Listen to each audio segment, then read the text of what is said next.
welcome all. Thank you so much for taking your time. This is the second edition of the CMO Round Table, right? We are a fairly new organization. So for us, getting this honor and privilege to speak to you means a lot to us. We learn from folks like you. But before I get into the world of marketing, right? This is one question I'm tempted to ask all of you, right?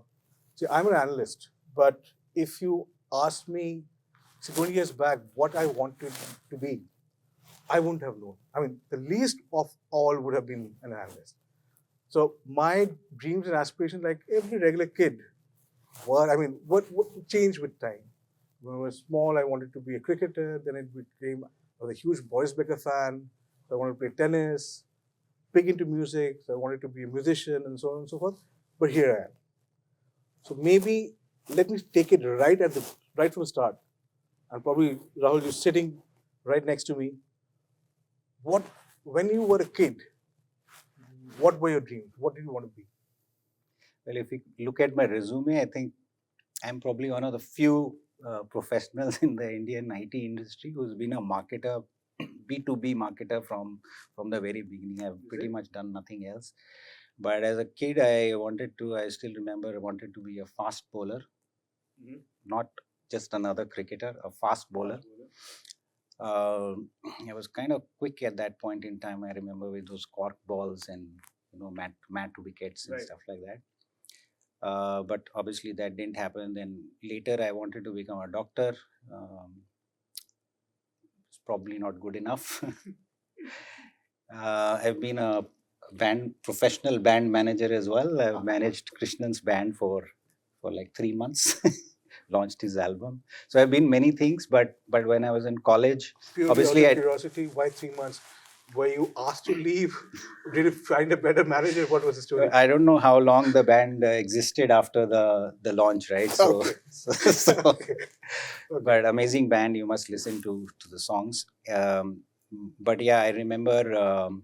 Obviously, when I did get into a medical college, but right. I said I was probably made for something better. So the holding period essentially is when you join a course like a zoology or a botany or BSc in something, right? So I studied zoology. Okay. In the hope that after the first year I'll try again. But when in college, people kind of convinced me that I was creative, so I should get into advertising, and that's how I ended up doing an MBA. And my first real job offer that I got was actually a copy trainee in an ad agency, right? Oh. And while before I could join it, HCL showed up at campus, and I ended up in HCL, and that's how my journey in the tech industry. So you could become a fast bowler, but I think you're still fairly active as far as the sports arena goes. You're an avid badminton player. I see you post some pictures of you cycling around Gurgaon. Yes. So yeah, I play a sport. I can't do repetitive stuff. I can't go to the gym, for example, but I like freehand stuff. Basically, anything which is a little bit competitive involves other people. So I'm active there, and also somewhere down the line, I thought I could become. I was a film buff, so wanted to become a screenplay writer. Oh, really? Still want to. You never know. Lovely. No, I see some of your posts. I think you have the gift of writing. Even a short note gives that glimpse. Lovely. Krishnan, your story. So I can't say when I grew up as a kid, I had any vision of the future. Absolutely. Right? Yeah. So none whatsoever. Yeah. And I think rather than a what, probably it was a how vision. I wanted to. So in the music I wrote for my band, there's an underlying philosophy called create, not just consume. Okay. I think that was the how underpinning everything I did. So when faced with a choice, I would also. And when did this start, if I may ask? Your college days? Actually, yeah, I've been doing some music since college days. I started writing music well into my 30s. Okay. Because I think till then I did not believe you could write music having had no training in music, Okay. but that discovery, so that's part of it. So my basic motive in life was to do good stuff, enjoy, create something new in whatever I did.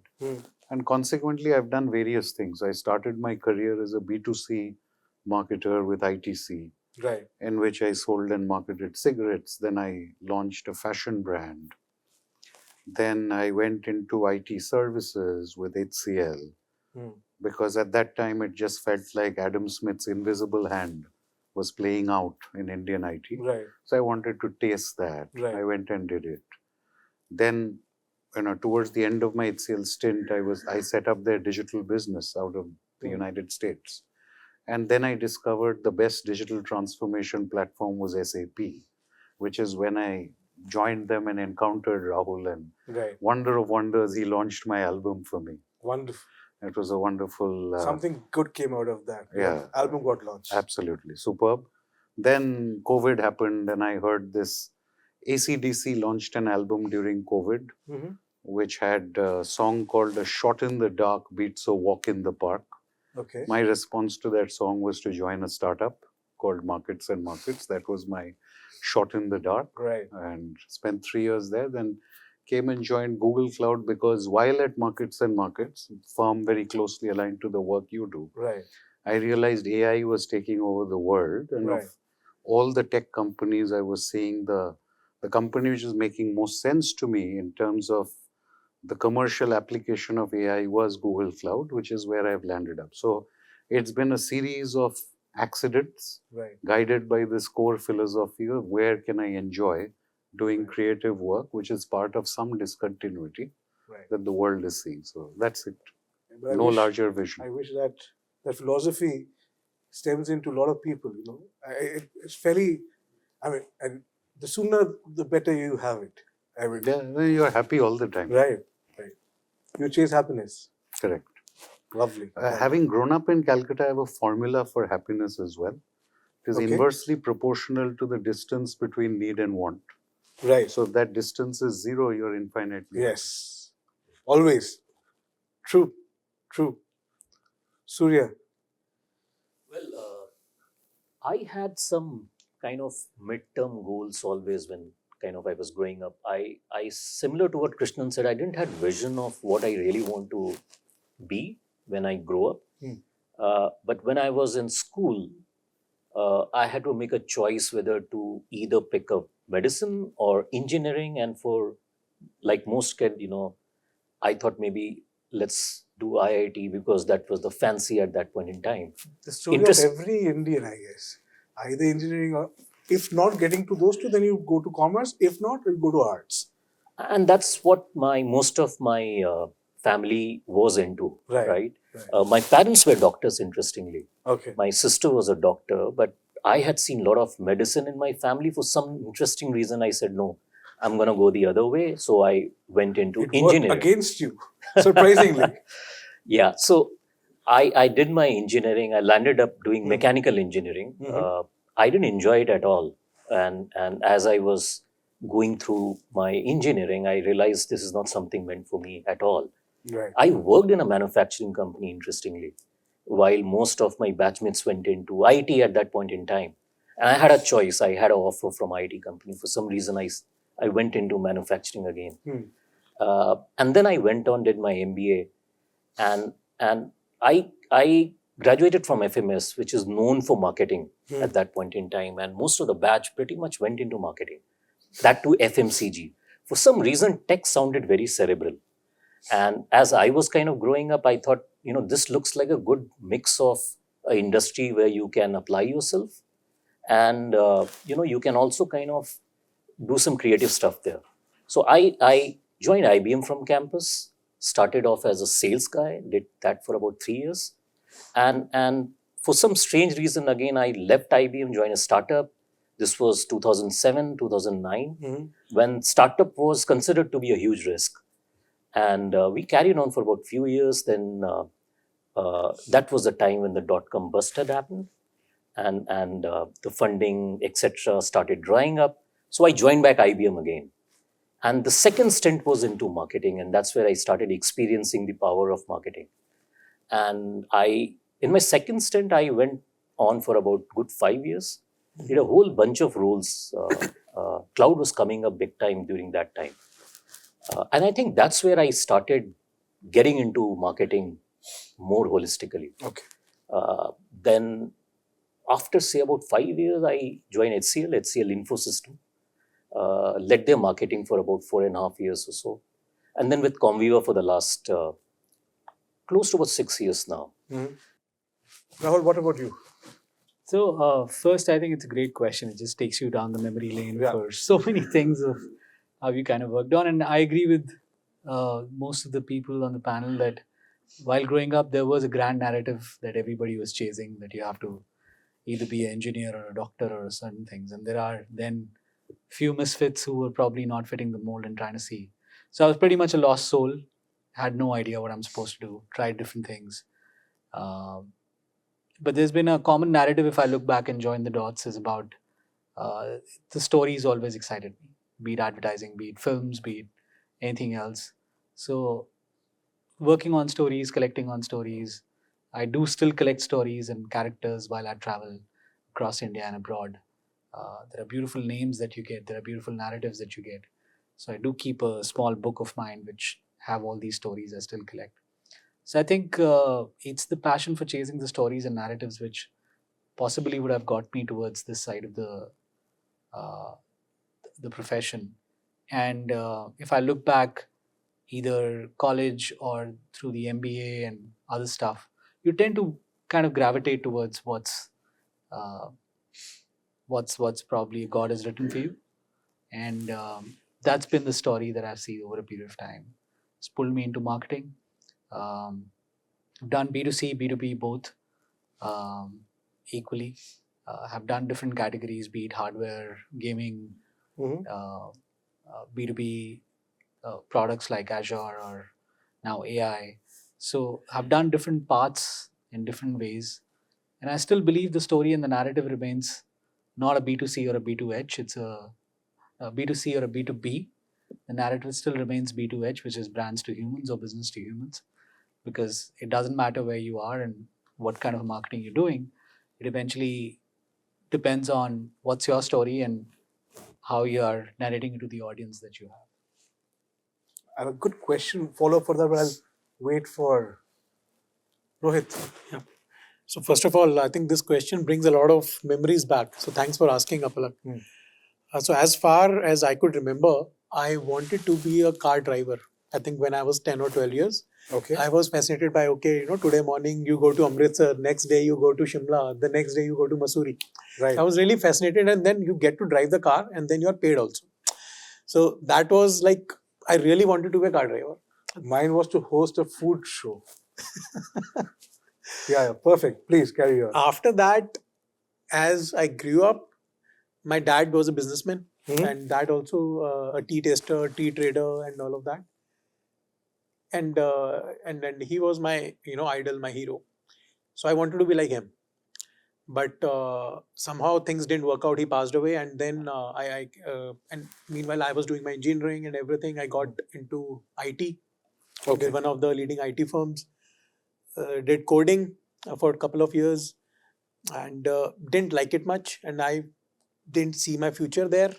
And that's where I started preparing and cracked CAT, and then got into did my MBA.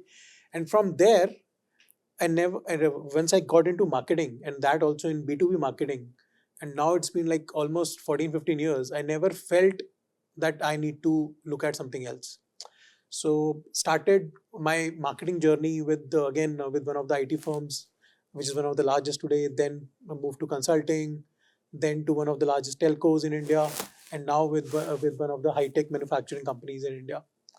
So the entire journey has been working in B2B, and that also I've seen the keywords changing. A lot of jargon being thrown, but working on fundamentals, and then figuring out what is froth and what is the actual. So it's been a very, very satisfying journey, and building what how my career has grown and how the companies have grown, and I'm loving every day of it. So so that's how. And fingers So you crossed. are getting God has paid been for kind, been at the right time, right place. So So you are getting paid for what you like doing. yes. So not choosing being a driver was not a bad career choice. Wonderful. Rahul, you spoke about the selling the brand to humans, right? Like I said, I'll probably have my question around that. See, one thing that's common amongst all of you is you represent organizations which are, I mean, in parts, yes, you have the B2C element also with the likes of Google, Microsoft, but then you have companies like SAP, Comviva, STL, who are pure play B2B organizations. And when you think of B2B, right, it usually is you're marketing something which is invisible. You're selling services, solutions, expertise. You know, how is it for a marketer? How do you turn something which is seemingly intangible to? In fact, I had my perspective. In fact, before we started this conversation, I was speaking to Krishnan. He had a very interesting take on how his career choices, how he chose from being from B2C to B2B, and I'll probably ask you to repeat that if that's fine with you. But before that, Rahul, correct me if I'm wrong. I mean, you represent one of the largest enterprise tech firms, right? What does it take for you to sell, say, software? Right? You can't touch it, you can't feel it, yet you have the responsibility to market it. How is it different from saying selling a product? Well, I think it's a lot easier than selling FMCG products, right? Because creating a value proposition for sweetened aerated water, I think, is a whole lot more difficult. Mm-hmm. Since you say it is intangible, but I think the value that you deliver in the larger sense, the impact that technology has had, is just not comparable to anything else that you sell, right? I mean, so clearly that was one of the motivations. But yeah, but if you look at it in a very simple fashion, it's a business, right? There is a market out there where people have a need, Right. and at this end, at the supply side, you have a solution that you take to the market. So the fundamentals really don't change, except that in B2C, of course, people are spending their own money. In B2B, well, somebody is taking a decision on behalf of their company, Right, So, right. so and clearly there is a value narrative which is fundamentally different in these two cases, which I found more meaningful. Mm-hmm. Well, in the beginning, it was just another job, right? Right. But after these many years, I mean, I think the impact that the industry that I have been part of has made on business and the way people work is fundamentally far superior to any other industry, I would think. Point taken. Christian, like I said, I mean, the same question open to you. Maybe if we take a step back, like I said, you've transitioned from B2C to B2B, right? And for reasons that, and you described your journey, you can't probably call it by accident. There was a reason why you chose to be where you were. How do you see the two worlds being different from each other? So, I think when you look at B2C, Huh. and I know this may be a bit of a controversial statement, B2C marketers do not know their consumers. They don't understand their customers. They don't build value around use cases usually. When they do, those become legendary.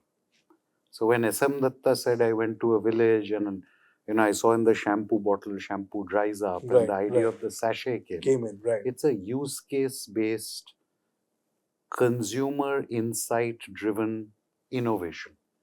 Or when a Titan positioned watches as a gifting item, it was a use case based innovation. Right.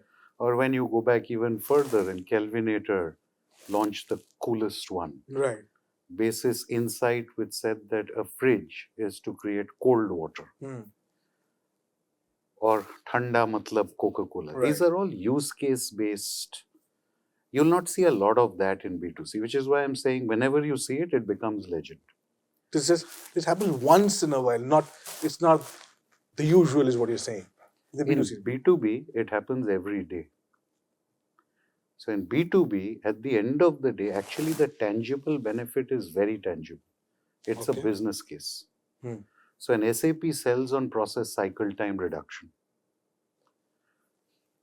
Let's say a Google or a Microsoft's AI will sell on capacity to serve, Right. non-linearity in your business model, Right. so on and so forth. These benefits can be, if you have identified the right use case, the benefit can drive tremendous transformation in the P&L.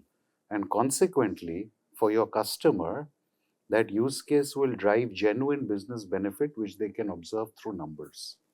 Therefore, to me, the B2B benefit is way more tangible than the B2C benefit, unless the B2C benefit is on the back of disruptive innovation, targeting deep consumer insight, which is not the norm, because B2C marketers are used to marketing to large segments rather than understanding micro segments and use case driven value.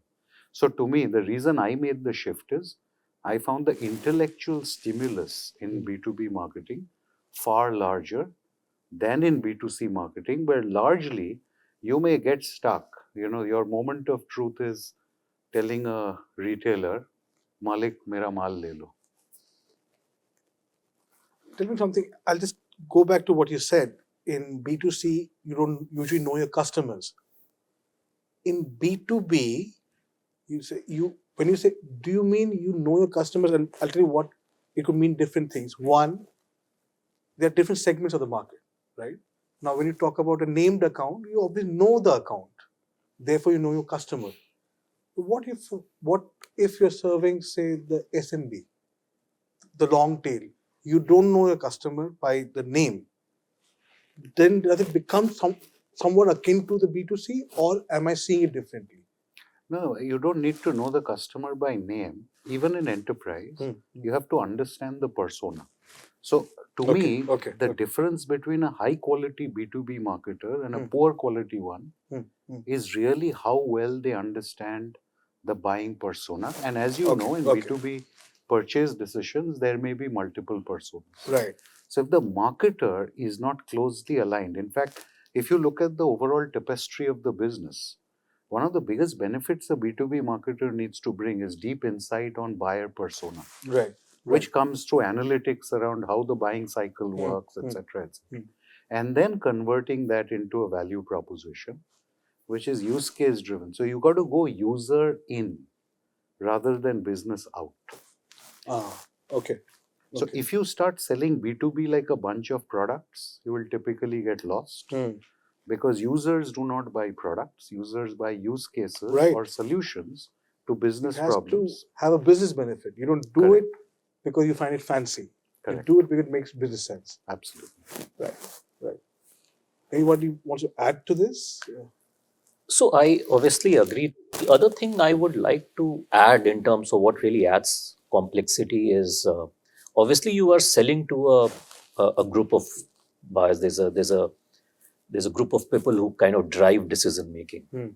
So beyond the use case aspect, I think what also kind of drives complexity is at a lot of times building the experience narrative is also something that the marketing team at times drives over and above the demand aspect or and the branding is very kind of closely tied with that. What I really mean is that there are a lot of accounts where you would probably look at it and try to understand how do I amplify the good news in that account so that the relationship is looked in a very positive light, right? And generally, when you kind of put your playbook in place, one of the larger agenda also is to build up that experience narrative or the entire uh, quality piece from an organization standpoint, right? In the B2C business, I think some of that is little more easier to control because the product will not give you something which is unpredictable in terms of outcomes. But tech is a little more complex domain. There are n number of things that can go wrong, right? So if you are really looking at your, say, top set of accounts or accounts that really matter to you, how do you also drive that added responsibility of ensuring that the account is or the narrative is extremely positive, and I think that's the responsibility that you as a marketer also bear, which I believe makes your job little more complex in this scheme of things. I think Tell me something. Again, I'm opening this question to everyone here. See, the role of the marketer has evolved, right? And you've all served as marketers for many years now. I think you're best equipped to answer this question. How has your role? See, I understand that the love for storytelling. I understand all of it. But the ask from Krishnan today and the ask from Krishnan 20 years back probably has altered. What is that? I mean, I understand from an outsider, but I'm not a marketer. I have this privilege to ask this question directly to all of you today. Could I get that answer? I mean, Krishnan, if you want to take it, and then anybody, you want to take it? Yeah. So first of all, I'll come to the question that you said, what's the difference between B2C and B2B? Yeah. So on the B2C side, one thing which I really like is I think marketers are generally driving the sales, and sales is essentially seen as a fulfillment of that demand that marketing has created. And somewhere I think in B2B, it's still seen as a marketing focus. And now coming to the change that is coming in from I'm 20 so years back, and glad that now that angle of marketer driving sales and growth is kicking in from past, I would say 5-6 years, and now it is becoming more and more prominent.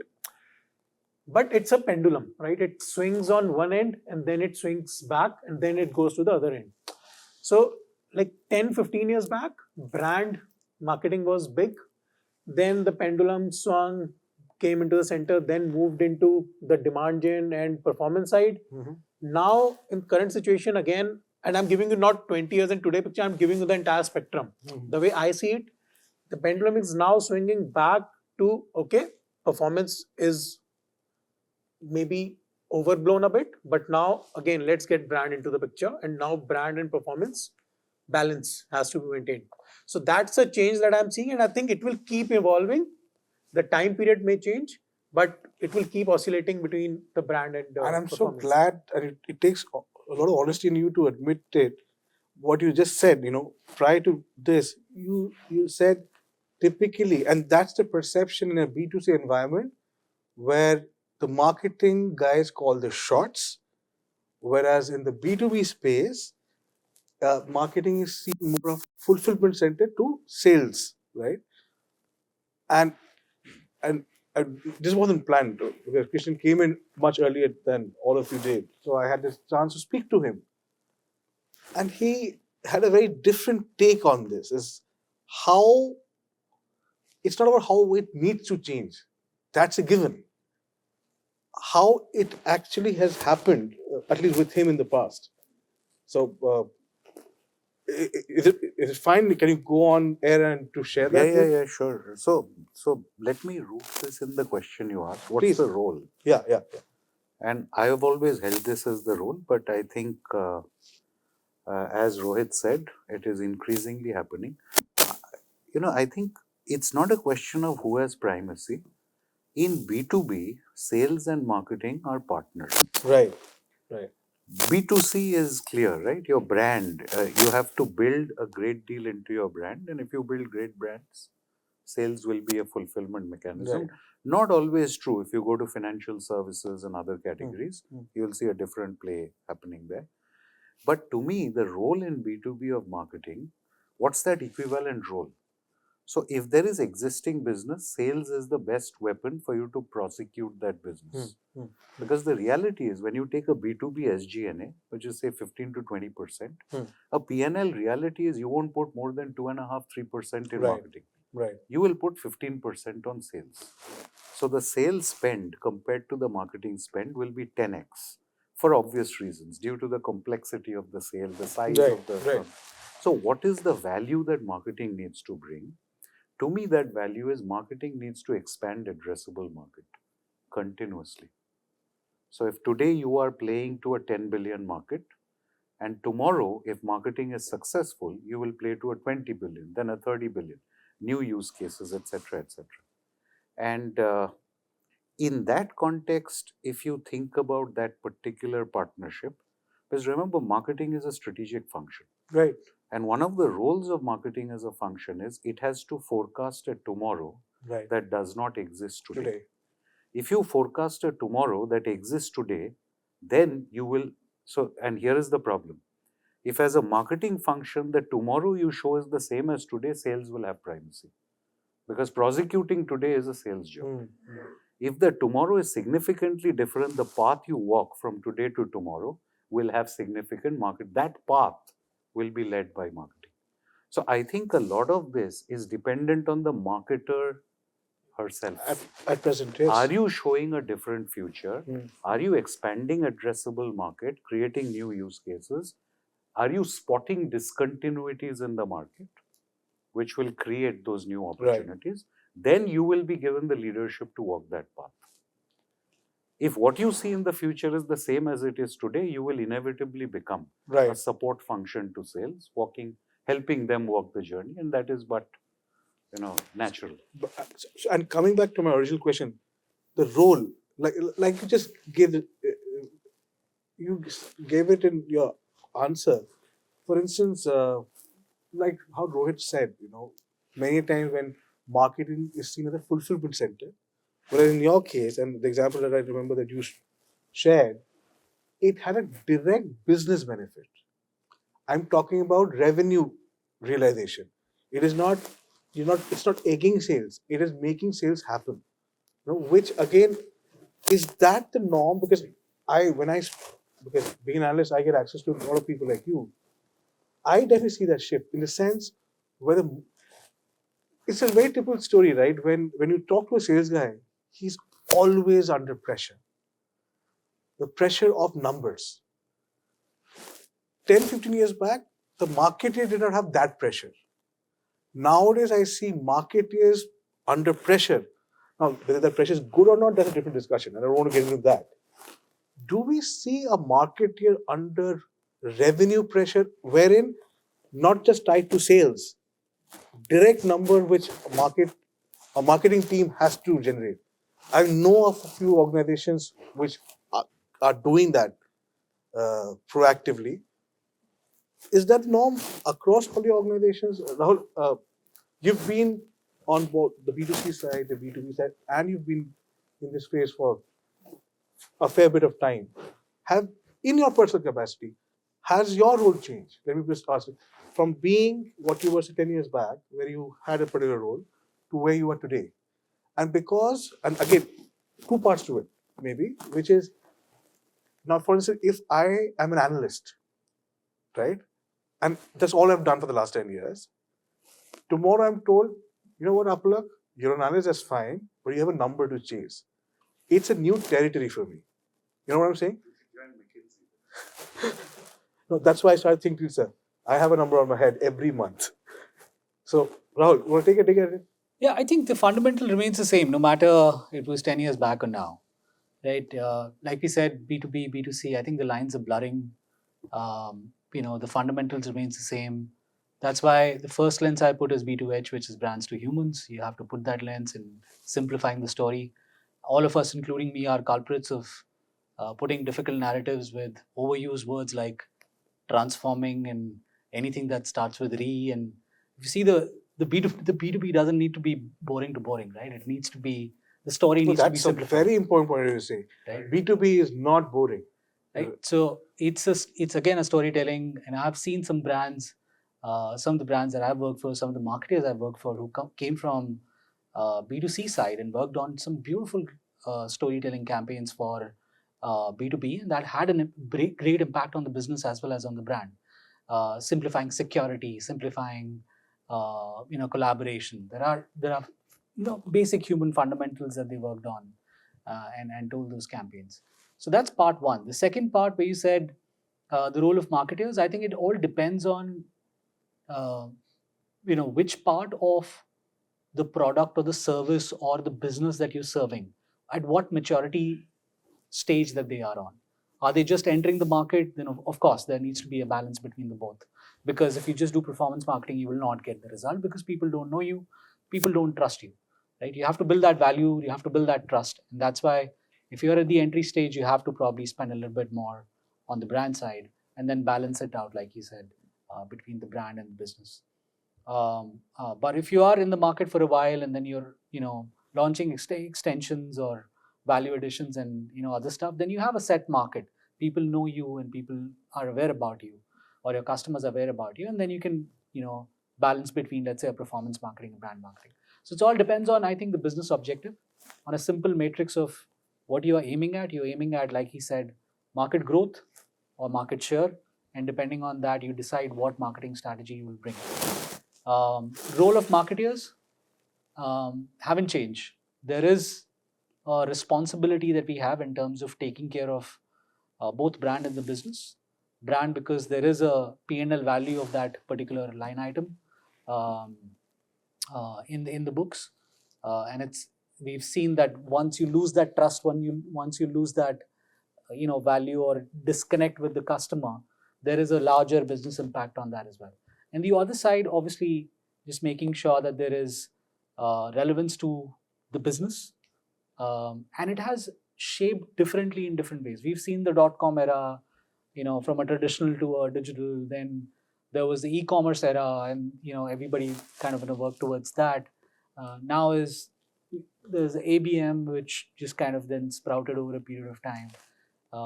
Modern marketing, and there are other jargons which are there over a period of time that we're working on.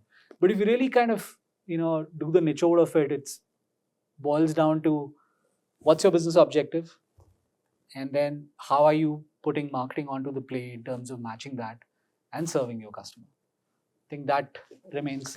Can I ask a question? I mean, it's not if there. I can add, Please, right? please, I mean, please. if you look at how B2B marketer, at least in our business, I think all of them are gold on very hard KPIs around their contribution to the pipeline, right? Right. And then the other KPI is the conversion of that pipeline, right? Which means the quality of the pipe that you create. And the other thing I wanted to say was, if you look at our business, the top end of the market, which is largely the large enterprise space, where we have had long-term relationships, customers which are like 2 decades old and stuff like that. That is largely a relationship-based model, managed accounts. There is predictability to a great extent. You are basically cross-selling, upselling to those accounts, right? But there is a massive segment that has emerged in the last 3, 4, 5 years, which is which we call the mid-market, right? Because we address largely the M of the SME. That is like let's say a 30,000-40,000 kind of accounts that are and there are so many more which are now getting added every month, every quarter, and that business is exploding. And that is where I think there is a huge amount of contribution that marketing plays in primary demand creation, identifying opportunities, because that is largely an indirect kind of business for us, right? Can I ask how? I mean, when you say marketing helps in primary demand creation for the mid-market, like you said, how do you do that? I mean, if you could probably share something.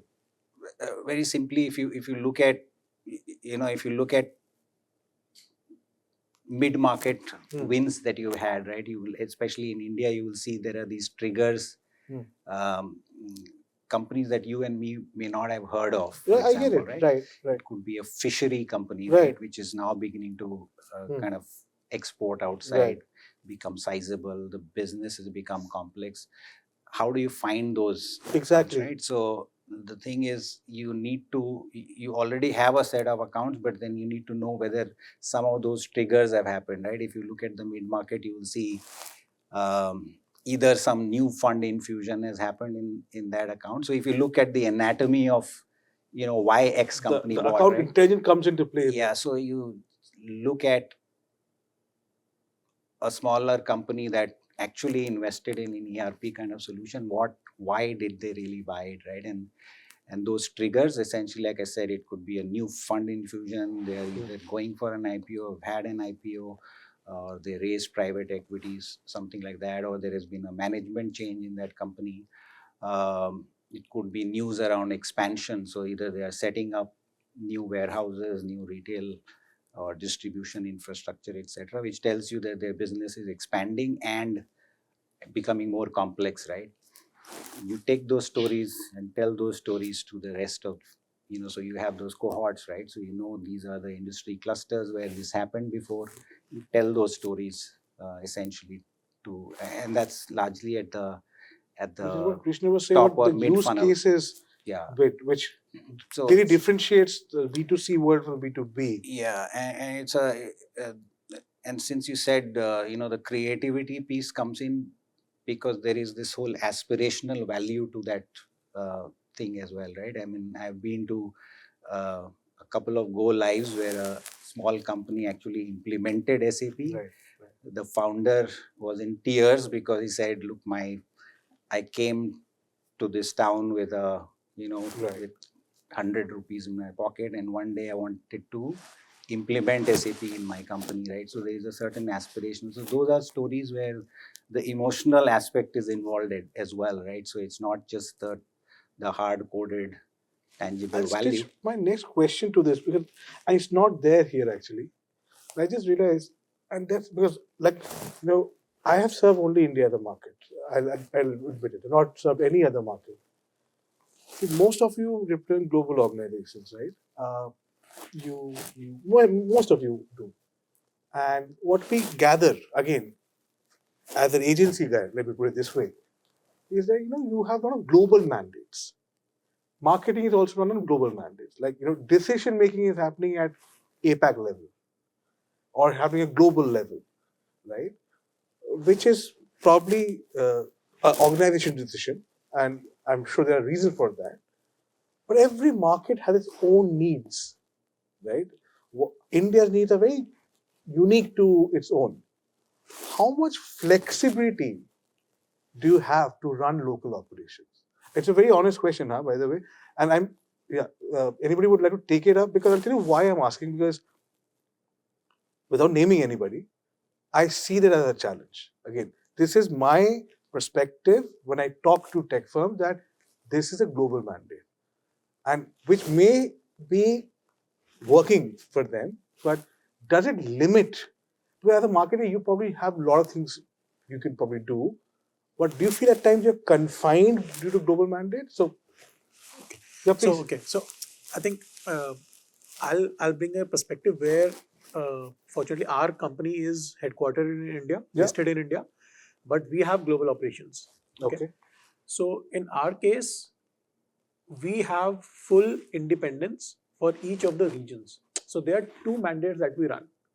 One is at the global level, which is on the brand of the company. Okay, so there are some guardrails, some rules, brand book, and all of that, and the messaging at the global level, which That's synonymous across regions. and then that's create the aspirational brand, what Kishan referred to.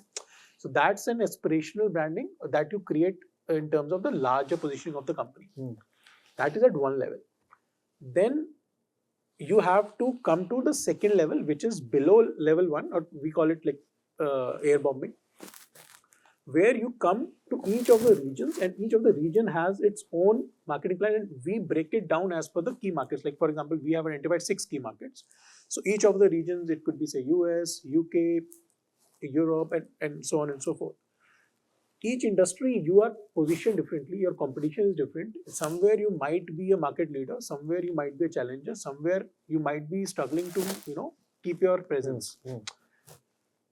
So according to that market need, we completely go custom as per that region, along with the larger branding, which creates the aspiration, and then the tactics on ground to support sales is all as per the region. So that's the approach that at least we are taking. From my past experiences, I've seen similar approach in the level of flexibility changes on how much you can go away from the central spine of the brand. And so someone would say allow you to move 25%, someone would allow 80%. That varies depending upon the organization to organization. So Like yours and Comviva, they're like Indian organizations which are global operations. yeah. Which So and, they send out the global mandate, exactly. right? Which So is a great I thing. while I completely hear you, Rohit. I'll be really keen to understand, say, a Microsoft, a SAP, or Google. But it's an honest question, and you can be. I mean, what's your take on this? I think it takes years to build something which is what we call as brand, right? It's years of investment. Any activity which you're doing quarterly over a period of time needs to be then, work towards that, like he said, central spine. It's absolutely okay to have a global mandate. There are forums where you can disagree, debate, but then once aligned, you move forward, right? That's one part of the story. The second is, I think the beauty happens when you take that and then convert that into something useful, meaningful from an India perspective. Because I truly believe that working for the country is very important. We as Indians are different. The food habits we have, the drinking habits I we mean, have. any nation. It's not just India. I'm not So it's being jingoist here. It's like every nation has its own 100%. ways of functioning. Absolutely. So look, there is always a difference in that, the small tadka that you have on that particular thing. But I think it's also important to see that you don't deviate from what your central core value is. So if there is a global mandate, there is a reason behind it for sure. You can spin around that, you can be around that, and still can work very beautifully for the country that you are operating in. I mean, the way I see it, it's like the fundamental difference between a large entity and a small company. A small company can do many things. A large company has its own processes in place, which helps for most reasons, but there are detriments also for that. That's what I was trying to solicit. I mean, it's So there is a reason why large, complex multinationals have some of these mandates, right? Because if you're operating in like 160 countries, every country believes they are unique culturally and otherwise, right? I mean, so you need those checks and balances. It's a function of cost. It's a function of homogeneity of messaging that you want. But I think clearly one size doesn't fit all, right? There are, and some of you would know, right? There are these global campaigns, right? We won't go like country wise, right? In many Yeah, cases, so we'll you put will it have together like in like a buckets, Europe 5, would 6 have buckets, yeah. 2-3 different cohorts of markets, right? So they will say there is certain amount of homogeneity here, so you can apply this, right? But if you look at India, for example, or any large, so one is if you become large enough or strategically more important in the global scheme of things, you get probably a little more leeway to localize or tweak the campaigns a little bit. But I'll just borrow Krishnan's one of Krishnan's thoughts, right, while he was in SAP, right? It was about how do you take a global campaign, but you need to root it in a local compelling event, right? And for example, somebody in global will create a campaign for the automotive industry, for example, right? Now that campaign cannot fit. It cannot be one size fits all, because the current state of automotive industry in India may be fundamentally different from. So it's like saying, again, borrowing from my one of basic Krishnan's premise was that it's like if I'm in India, nobody can tell me how to run India. For instance, because I know the market and I can do a better job than what a global mandate is. So I was trying to get your views on that. That's all. So it's like, Well, I understand and I gather completely. There's a reason why you can't steer too much or deviate too much? It's just, does it at times become prohibitive? I know this is going to be a podcast.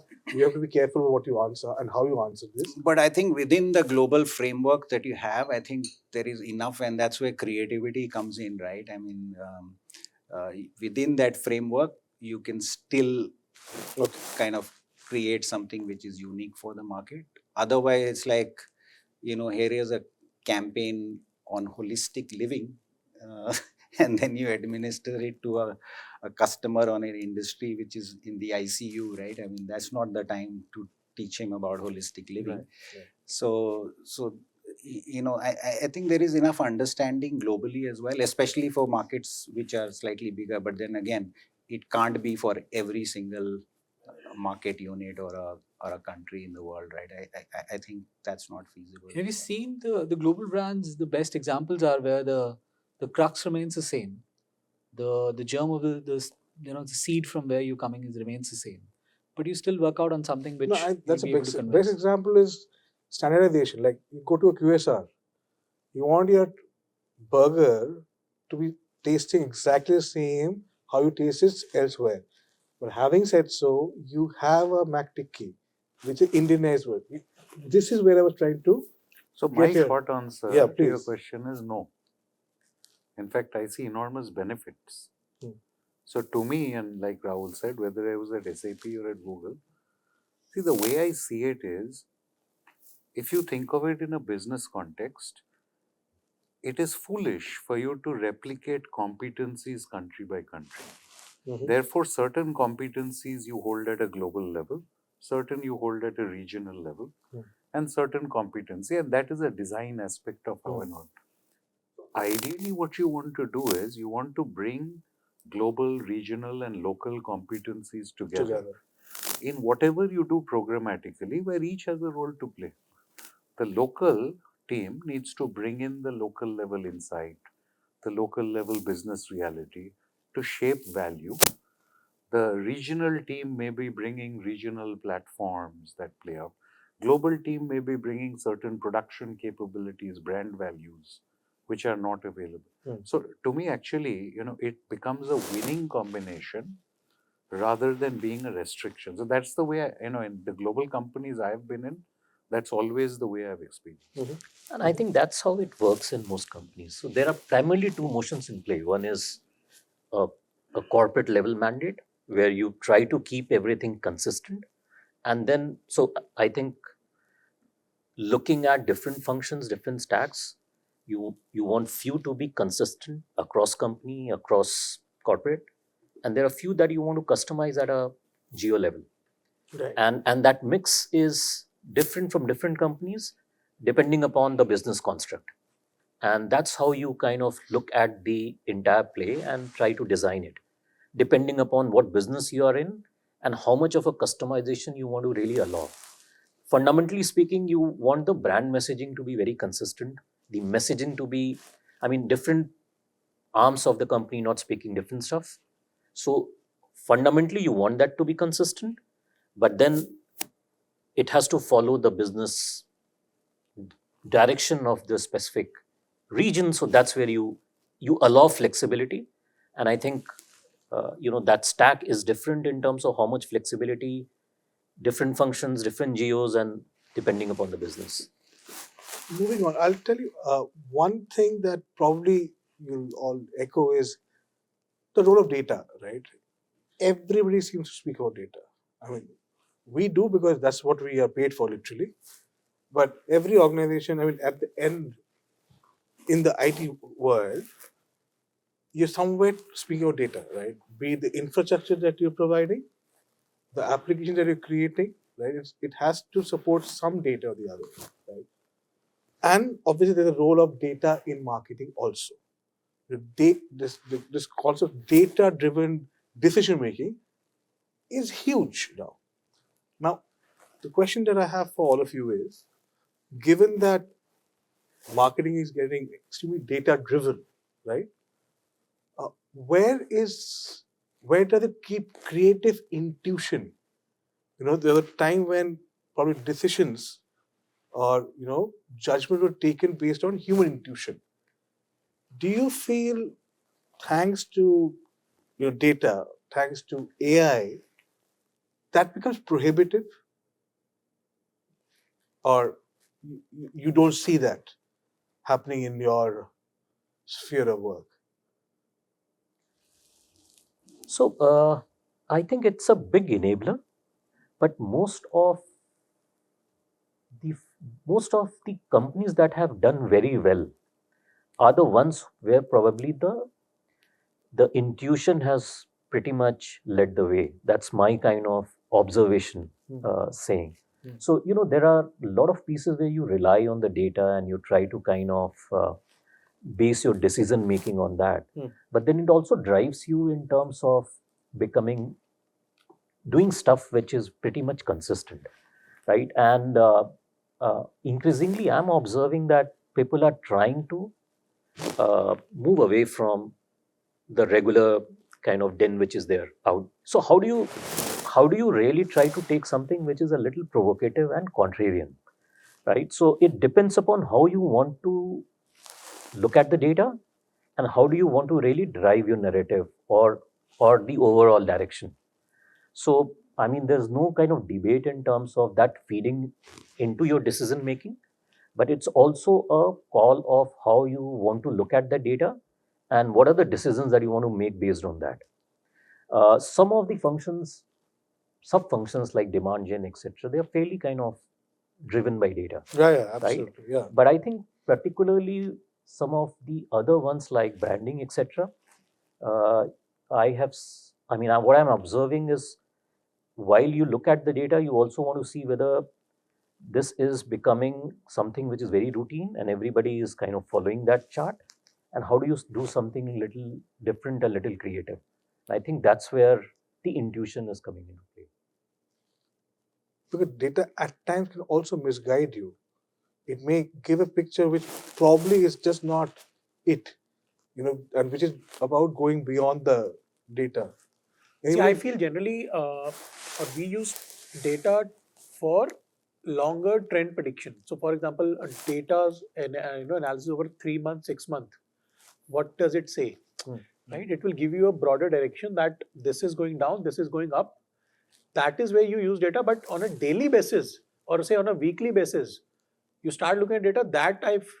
At least I personally feel that's essentially analysis paralysis or maybe death by data. So I use data to see the longer trend and have the direction right.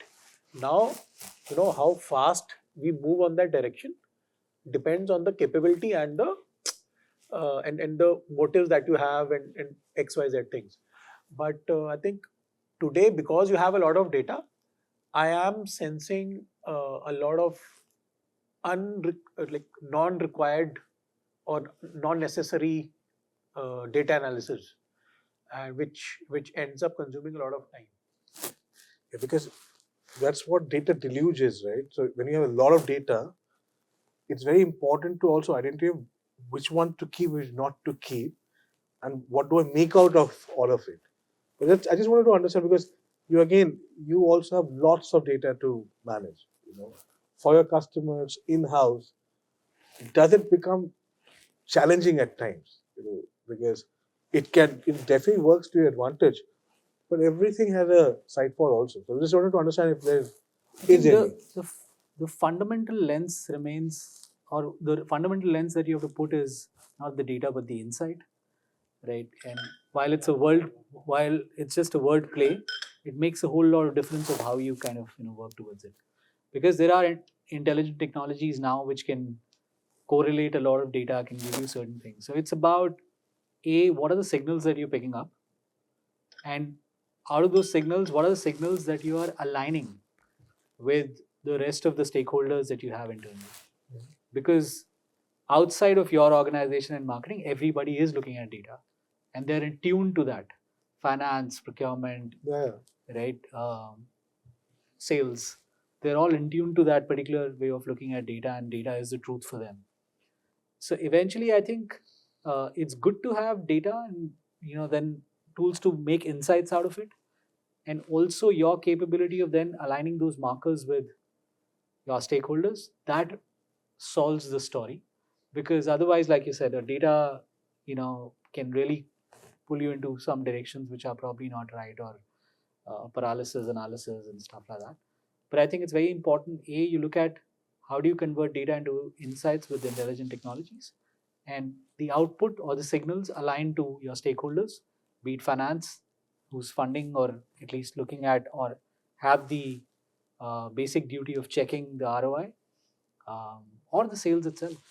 But is a role also demand that you craft yourself by using more technology? So what I'm saying is, you're tech organizations at the end of the day, and you're marketeers, but all of this data that you talk about, AI, see, it needs a certain use of technology. For instance, say if you want to do I want to take, say, Tableau for instance. You do visualization of data and so on and so forth. And maybe it's not a very steep curve to learn, but you need some training, right? How much in hands-on training do marketers really need, or do you really go for it to be abreast of what's available for you as a marketer, or is it done by the more junior folks because you are at a strategic level? Because the roles keep on changing. For instance, what I did say 5 years back, if I kept on doing that, I would have been redundant today, and I've had to keep myself abreast by learning new things. What are some of the things that are the need for the market of today? So, a couple of things with. So, let me start with a story, right? And from the B2C world. Okay. One of the greatest launches was 7-Up. Okay. In the history of the beverage industry. And 7-Up played a frame of reference positioning game. Okay. So they said, we are launching this lime and lemony drink. What's the market share of this lime and lemony segment? And the answer was some 2%. Okay. Who owns 90%? Who do you think it was? Thumbs up. I mean, this is a global brand there, 7-Up. What's that? You're talking about the global Coke? So they launched as the Uncola. Okay. This is a basic demonstration of the use of data. Left to their own creativity, they would have launched the best lime and lemony drink, which would have won them something in that 2%. And they became huge. So I think what data does is, it turns you outside in. Now, when you go outside in as marketers, there are some questions, and this has nothing to do with creativity. What's your ideal customer profile? Depending on your use case, your product, your segmentation, data will help you answer the question if you are able to analyze your CRM data. And that will give you surprising answers. In enterprise marketing, everybody is chasing the CEO and the CFO and God knows who, and you may find the director level is the best buyer, is where your deals convert the most. These are not obvious insights. The second area that data is very helpful is what works. Your SDR team is sending out emails. You think creatively you've written the best email, gets no response. A rubbish written email, but which has hit the right compelling points, which you may not understand for the persona, for the industry, gets you better. If you analyze outcomes, you participate in a bunch of events. Which events have converted to pipeline? Which pipeline is converted better? So you can answer that question, what works and who is my ideal customer profile? Once you're armed with these two pieces of information, now you exercise your creativity. Because now your creativity will drive business outcomes, as opposed to your gut feel, where you may, if you don't know where you're going, you'll never get there. So you're essentially saying data becomes a steroid for your creativity to channel your creativity in the right direction. Yeah, so if I know that the CFO of medical devices is my best persona for a certain product category, and here are the 3 events where I have had the most product. Now, how are you? First thing in creativity also is focus. So instead of doing 50 things, I will take one persona, do 3 things.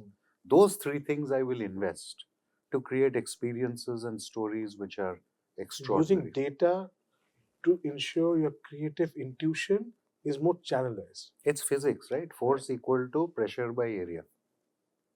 So if you can use data to shrink area, with the same budget, you'll create more impact. Okay. Sometimes Yeah. actually data, the way data is interpreted is also interesting, right? I'm reminded of our exit polls, right? Which throw up very different results from different polling companies, and almost 99% of them got it wrong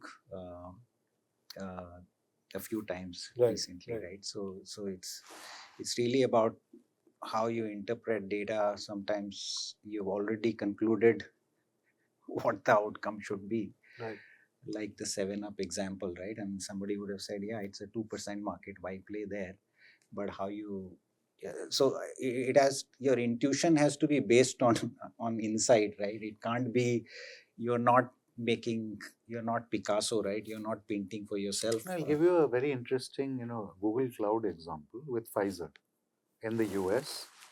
So they identified that migraines onset, and this is a very powerful Gen AI use case. Migraines are triggered by certain shifts in barometric pressure.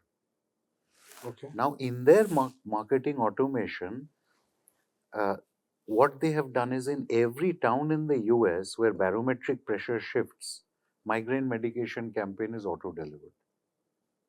Oh. Enormously productive campaign for them. No human being required. Right. Just pure data to communication. So it can actually take, but that core idea came from somebody in marketing. That insight was not generated by a tool.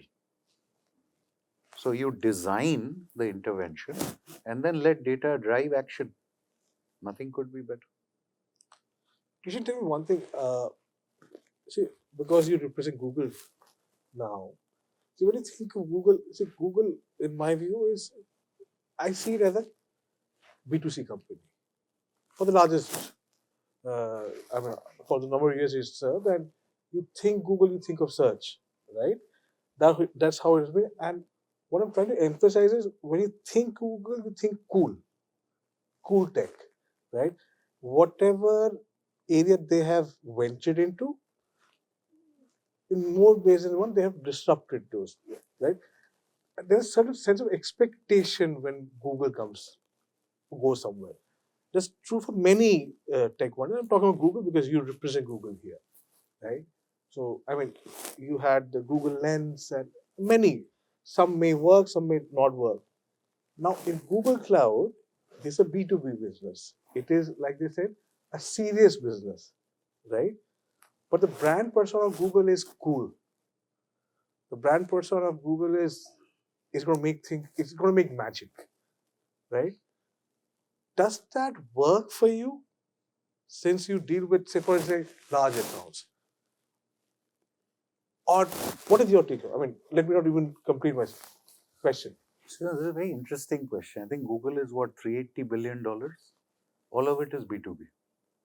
Yeah, I know Right, so- exactly, because advertising revenue, right? Correct. So here is what I find interesting about Google, because I've been only 6-7 months in Right. Google. One of the first things that interested me about this company is typically aspirational brands are connected with scarcity or premiumness, or they qualify out people. Right? BMW, Mercedes. Yeah. Not everybody can own, therefore aspiration. Right. Google is a brand everybody owns, but is still aspiration. Right. And I think where Google cracked it is Google is intensely user-centric. Exactly. Google has 9 businesses with more than 1 billion users. Now the user is not somebody Google makes money off. Google culturally is built around creating value for users. And because Google creates value for users, it does B2B business, which in this case is advertisers, Right. or other companies who buy into that value in order to reach those same users. Now, if you hold that thought in mind, Google Cloud is not very different. At the end of the day, companies who are transforming themselves basis Google Cloud are becoming way more user-centric than their previous business models. The examples are, almost everybody that I've talked to. Right. So with I think the touch of Google is user centricity. And if you are more user centric, you are able to monetize it in many different ways in your business. That to me explains, or at least in my limited time here, Right, that's how I've right. interpreted the company. Perfect, perfect. That's seriously cool. What's that one challenge that you are currently facing as a marketeer? Not in a personal capacity, but as a marketeer, or you foresee that is likely to come? Any challenge? Maybe I'll go first. So You've been very brave to take up all the questions in the first go. okay, I'll go second. No, this no, no. time. Please go ahead. So see, I see, and this relates to your earlier question as well on training to sales about the latest tech that is coming in, right? So AI is now like all the use cases, Gen AI and content, creative, and now even research. You have tools out there. But how many people are actually using in the B2B marketers out of 100 out there? How many of them are actually using by their hands on a daily basis? Which is what I have asked also, if you remember. So I think that there's still a resistance. Everyone knows, yeah, this is very good. But then you have to dip your feet into it and you have to kind of take a full dive into it. In first few couple of weeks, you will not get adapt to it. But after that, you will not be able to live without it. So I think that resistance to change is one thing which I feel B2B marketers need to kind of quickly, and this speed of change will grow faster. Right now you're using one tool, after a year probably those tools would be out and some other tools would be in, right? And getting trained on it quickly, how do you do that? And learn, unlearn, how do you quickly do that? That is one, and that's where what I've been trying to do, and this is a model. How do you have smaller captive teams and more kind of partners who are not inside your organization? So now, again, depending upon all the criticality, the urgencies, the security of the data and all of that, how do you create a model which is light, but at the same time, when you have right tools, you don't need a person who is for 365 days. You essentially need them once a week and probably when something breaks down. And then if you have people who are akin to certain technology and then the technology changes, then what happens? And I've seen this in my, in past 1.5 decades, how things have evolved, and then, how difficult it is to change, and then how you move faster. Otherwise, you carry a lot of weight. Definitely a challenge, like you said. I mean, upskilling. To put it short, anything else like talent gaps, budget optimization. Because for instance, we've been hearing and it could be a reason because when you are dealing with agency, you need to say something to them, right? So one thing that we've heard over the years that we've had a budget cut. Every year we've been hearing there's a budget cut. Now, obviously, we would not know whether that's how much truth there is to that.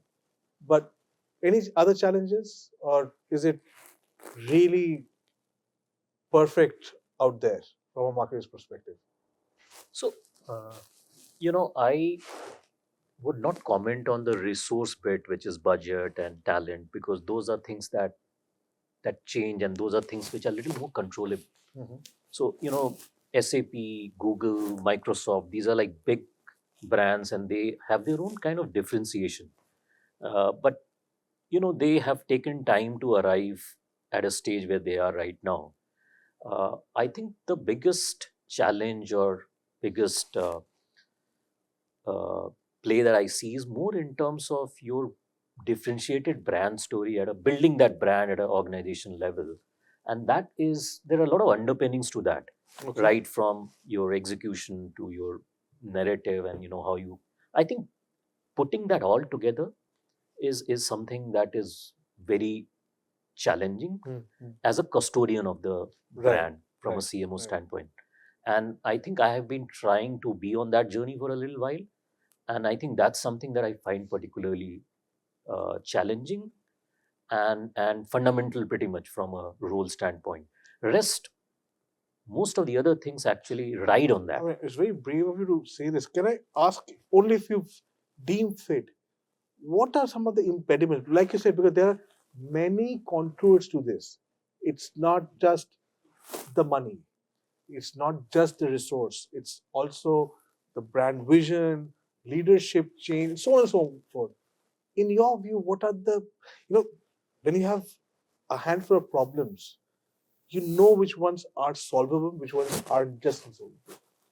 Which are the ones which in your view, a generic view, are the toughest to crack? It's a mix of multiple reasons. It's a very complex business, tech as a Yeah, whole, yeah. that we are in.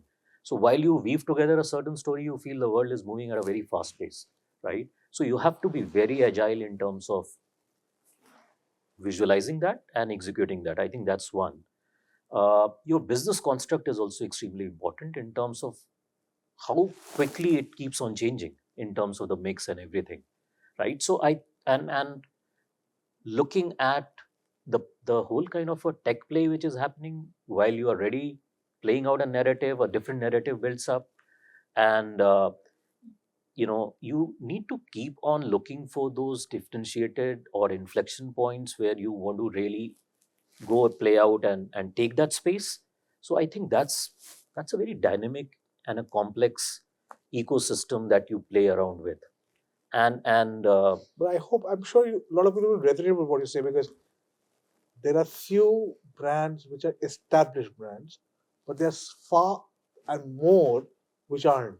I think Who even are for the, them to keep on reinventing yeah, absolutely. and staying on that course is extremely Yeah. I mean, tricky. your challenge is probably different from his, uh, because the brand that you represent have different value system and what you expect from the brand. Rahul, Krishnan, Rahul, So any challenges that? I think two challenges, and probably everybody can relate to that as well. First is on the B2B marketing side. I think we need newer formats, newer ways of bringing value to the customer. I mean, the world can live without one less webinar, EDM, roundtables, Okay. events. I mean, if you look at the market, there are 2,000 companies, about 20 to 30 people per company. That's a limited universe that every brand is trying to get the attention and trust on. Right. And every media company today, everybody's right now just using the same set of tactics. Some of them it works, some of them it may not work, but I think a new way of adding value towards the Great customer point. and then taking that Any permission. suggestions? I mean, We'll come to the suggestion as well, and we're trying few. So that's one part of it, and the second challenge is about bringing the internal stakeholders up to the speed of change, and also aligning on the value of marketing or the value that we're bringing in whatever terms it could be, in terms of signals, in terms of pipeline, in terms of whatever those things are. I think those will remain the upcoming challenges with the way that things are moving. We are going through a tremendous change right now. In a way, things are changing around us, either in terms of technology, in terms of reaching out, in terms of the whole work around the agentic AI and stuff like that we're working on. Some of the stuff will happen sooner than what we've actually imagined. And it will not be a change, it will be a shift that all of us need to adapt on. But I do feel there are these two fundamental challenges. How do we bring, or how do we come closer to our customers and add value rather than just trying the same old tactics which have been going on over a period of time?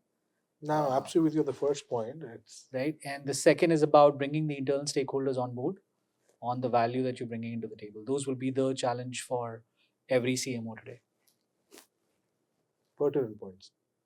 Rahul, So one of the challenges is actually nothing new, right? SAP is a multi LOB company, right? And basically what that means is that while for ERP, which is like our core business, the CIO and the CFO are probably the the buying centers, the Mm. primary buying centers. That changes in the mid market where the CEO could be a major decision maker. But then there are solutions for HR, for procurement, for supply chain. So it's a whole bunch of very diverse decision makers and personas. So to be able to kind of stay on top, especially when the market is in a massive flux at this point, right? We have the larger companies are growing fast, they are becoming more and more complex. And then there is this large mid market that I spoke about, right? Which brings me to the second challenge, right? Which is actually an opportunity, right? It's the typical being part of a very fast growing market. India has now, for SAP, become one of the fastest growing markets.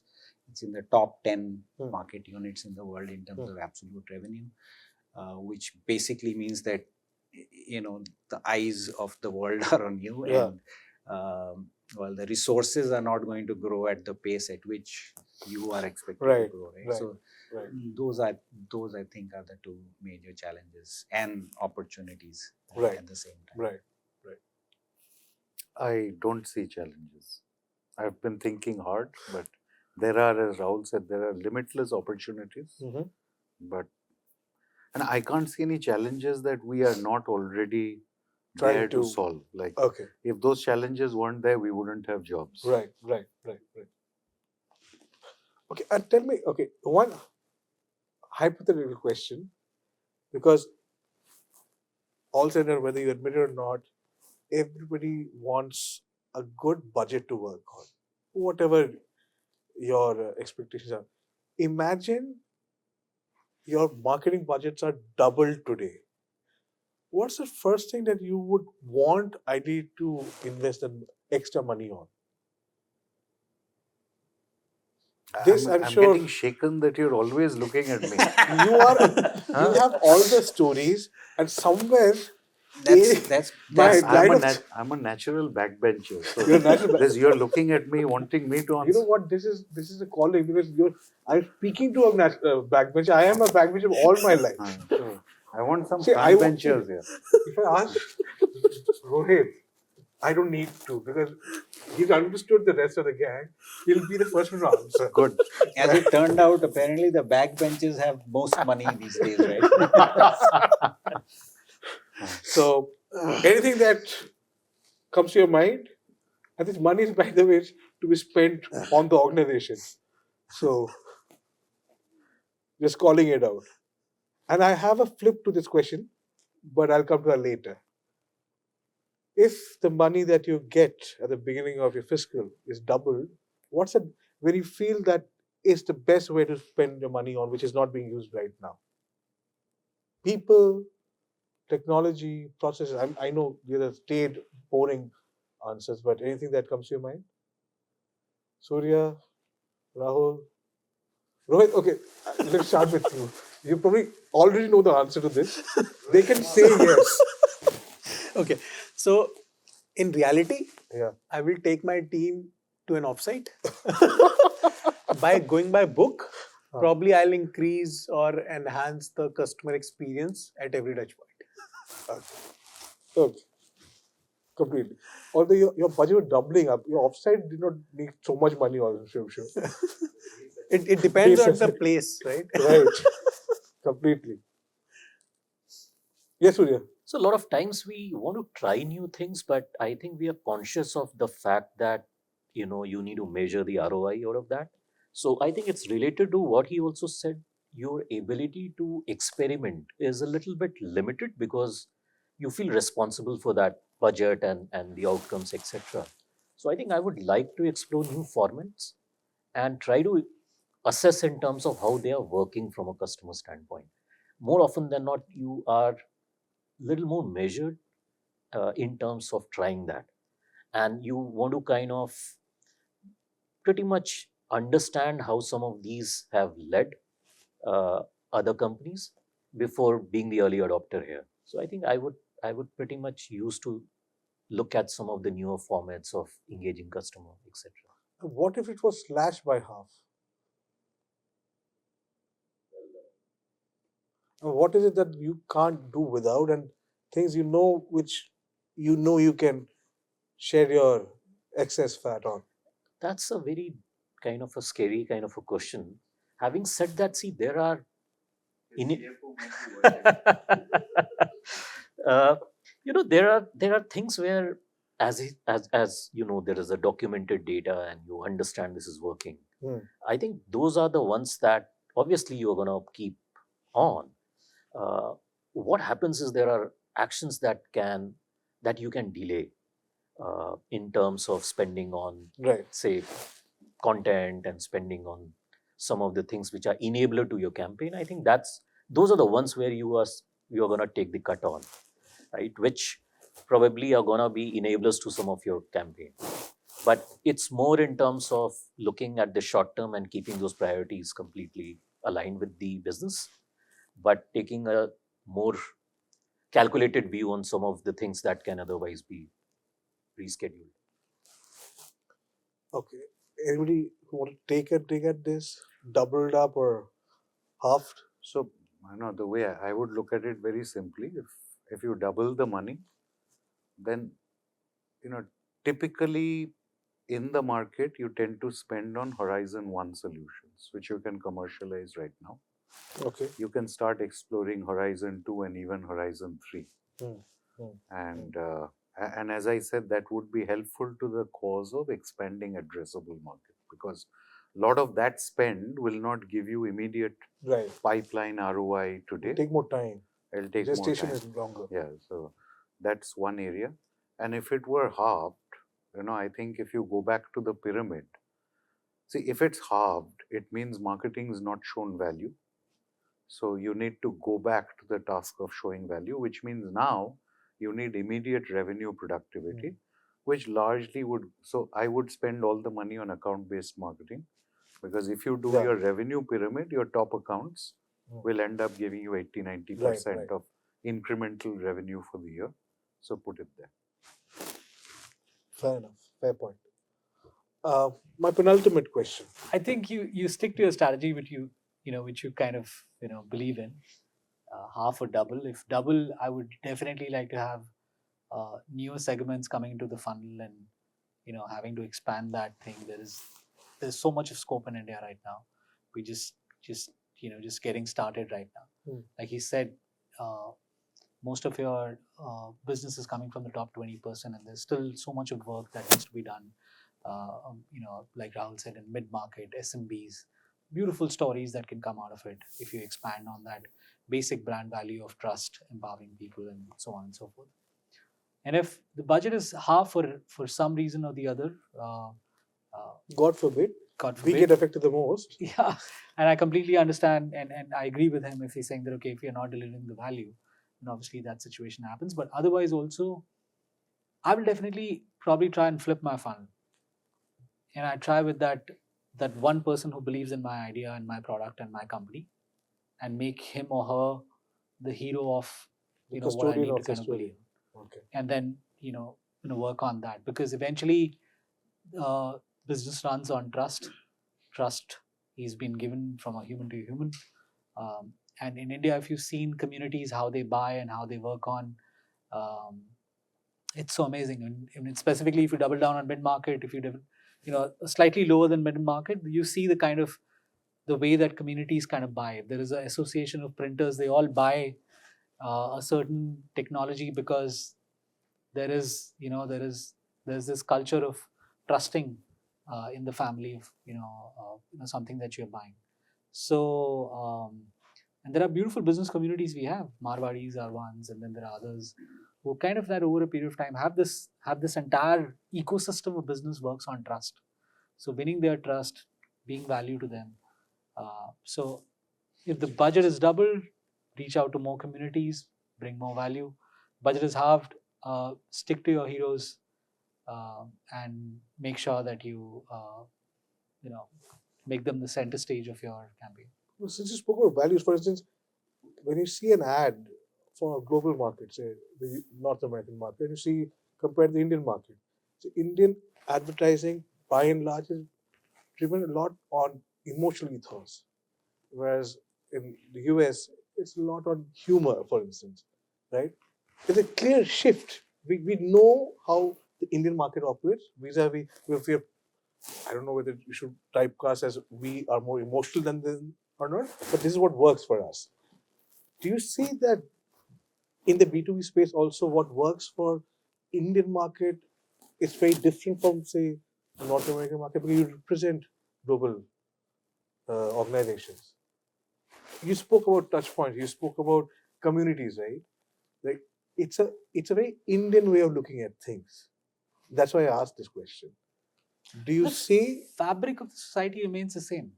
We have a different way of looking at community. America has a different way of looking at community. Yeah, And for instance, the way simple example like losing a job, how it's seen here, losing a job, how it's seen in the US or in Europe is very different. We we operate very differently at a personal level. And these personal levels make societies that we live in, and that's the business. And as businesses, you reach out to these organizations only, right? So is it different to? So, my view is the constituents of value are somewhat different. Channels also may differ. For instance, in Europe, you will find this concept of privacy and so on. Yes. GDPR is a consequence of Based, yeah, societal thinking. right.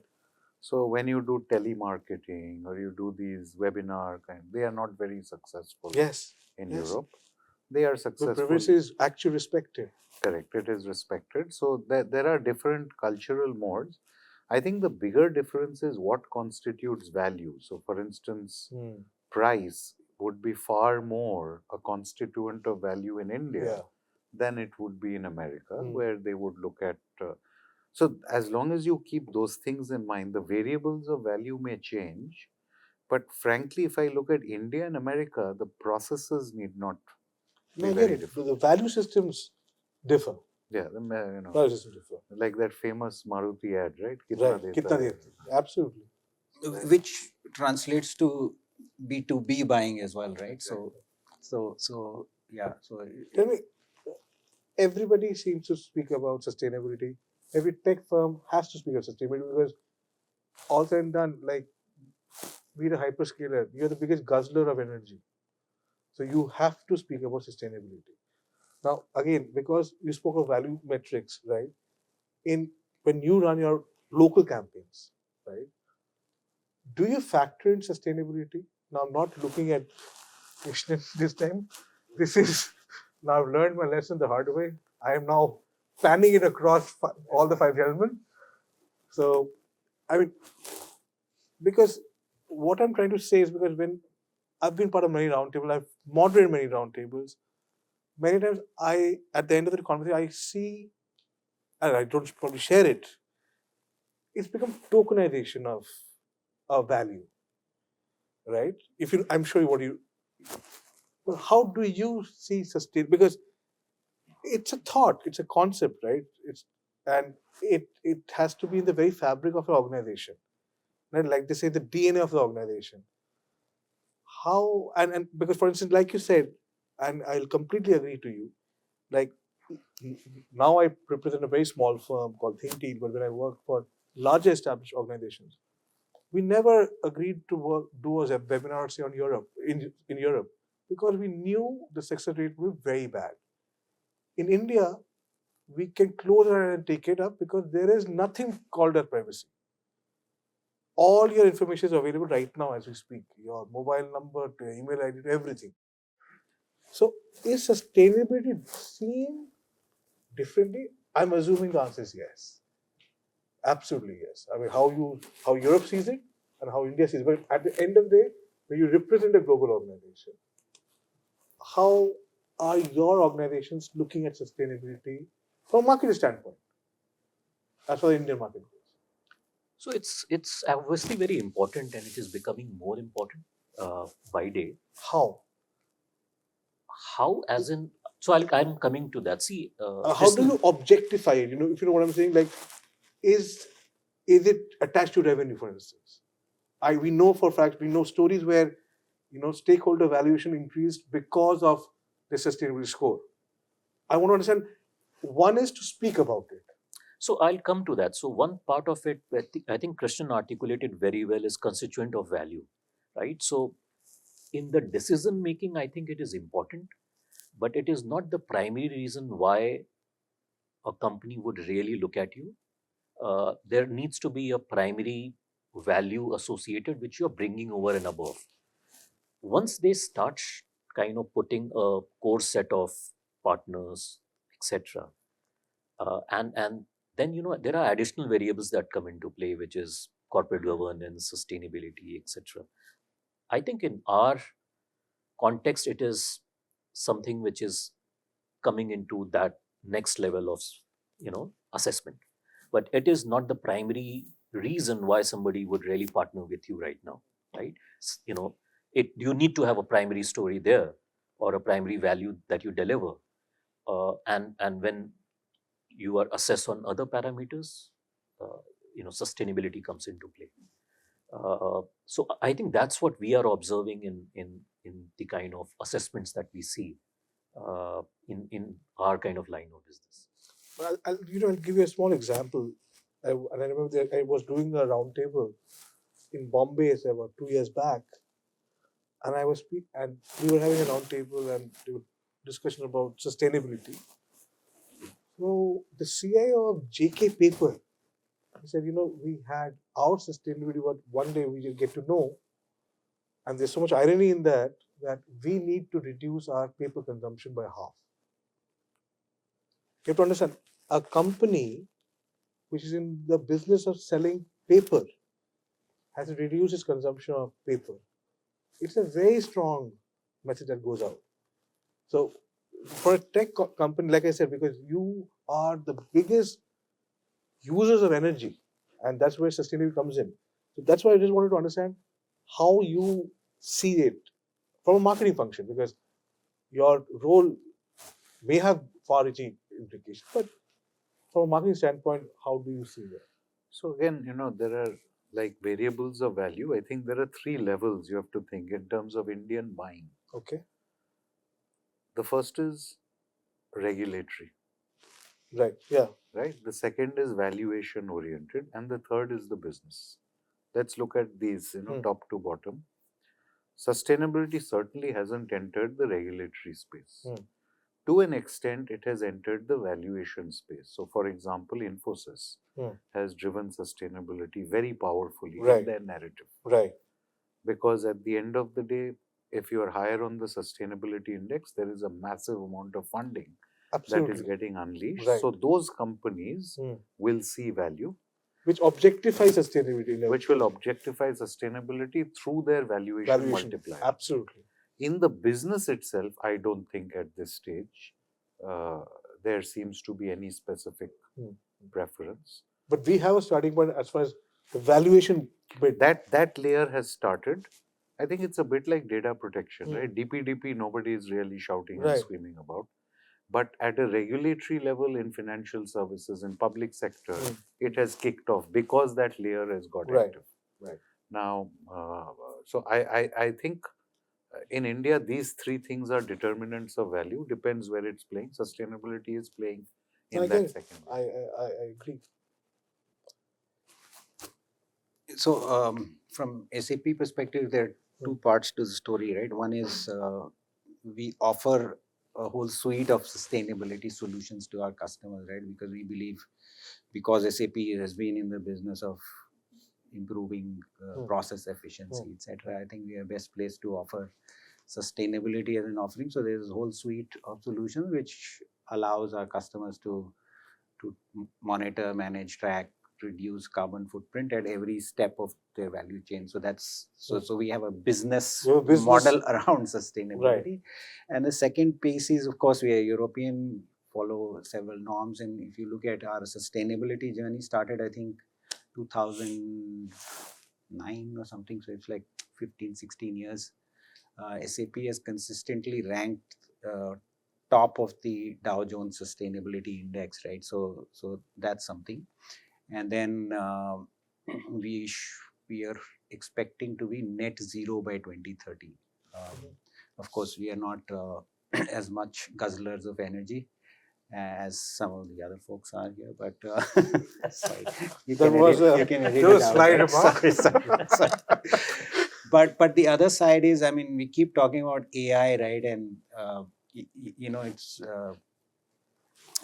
each prompt that you make consumes a humongous amount of They say energy, right? half a glass of water is consumed for each ChatGPT prompt. I read it somewhere. Yeah, so I may be wrong. You should try Gemini. I should try Gemini. So it's like when you sweep your floor, right, you're only displacing dust from one place to the other. So while it will improve efficiency, but there is a huge energy dependency which probably needs to be tackled as we move forward. Right. That's it. Last question. I know it's been a long. Yes. So since I come from the manufacturing background, so Right. here sustainability is the core to business. So there are two parts to it. You are first of all sustainable because now audience is also seeing through the greenwashing that is happening out there. So you have to be genuine and you have to Exactly. communicate it better. So from a marketing angle, it is becoming very, very stronger that you are not greenwashing, but you are genuinely talking about what you are doing, because that's important to be told. Not everyone is doing that. So something like in manufacturing, you have circular economy as a very, very important concept. You have zero waste to landfill. You have zero liquid discharge. Then you have net zero by 2030. Then you have renewable power across your plants across the globe. So these are very, very, but then you have like eco-label products also, that how, because in our case for Sterlite, the cable goes right in the ground, right? How much plastic is going in? And then you have to differentiate that this product is different from this one, and this is why it's different. This is the value that your network is also becoming greener without the greenwashing element.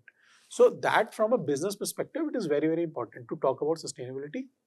And this is in line with showing the value that through sustainability, you are showing value because customer appreciates that. Then second, coming to sustainability in marketing, that is something which I have never thought of.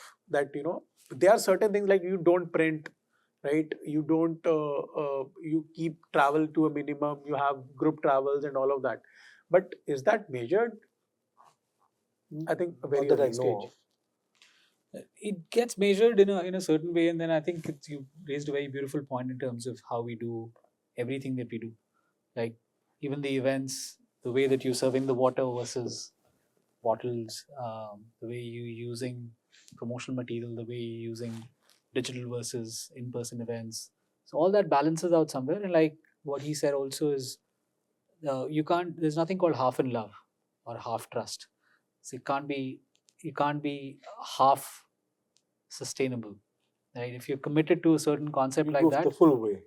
yeah, it needs to be done in a very genuine, truthful way, because of the fact that you have your net zero carbon targets, and it's great to see that every big company is right now working towards it. But also, customer is becoming intelligent, and they see through. So until you're not genuine about it and not have certain results onto it, it doesn't connects back with the story. It does more harm than Correct. good. Yeah. Last question. Rohit, you've been sweet enough to answer all my questions at the word go. So I'll probably just begin with you. One marketing trend that will dominate in 2025 and beyond. That gives the rest four to think a little more. I think I'll relate it back to changing technology and how you can. I still feel while the AI has been the talk of the town, this is the year when you actually implement it and take it beyond the immediate use cases of just content, creative, and research. I think this year, at least, that's what I'm trying to do. I'm trying to take it beyond these three pillars and how more I can do in terms of automation through AI was what I am trying You to see, maximizing the value of AI in marketing. Yes. I think we are still scratching the surface. This is the year when we will go deep. Rahul? I think I agree with him. AI in marketing is going to move from a promise to a proof. And the way we leverage it, not only to reach our customers, but also to increase efficiencies in the way that we work, our productivity as a marketing, is is amazing to see. And I'm in the realm of it, and I'm seeing how brands are using it, how Microsoft is using it, how marketers at Microsoft is using it. And I think it's just amazing to see the growth, the value, the output that it's kind of bringing in, how it's decreasing what we call as a digital debt, specifically for marketers, uh, uh, be it emails, be it making presentations, first cuts, concept notes, anything over a period of time. It's just decreasing the level of digital debt that we all have right now as marketers. So not only just in our personal productivity, but the way we reach out to our consumers. And anything beyond AI, I mean, AI is a given, is what I personally feel. Anything beyond AI, Surya, Krishnan, I think there is Rahul? too much refinedness that is happening, that everyone is too beautiful, too good, and too nice. I think, and again, we are doing some experiments. If you can bring some rawness, I think rawness adds to authenticity. That I have not seen too many people doing, but that's something I feel. In the B2B space also? Yes.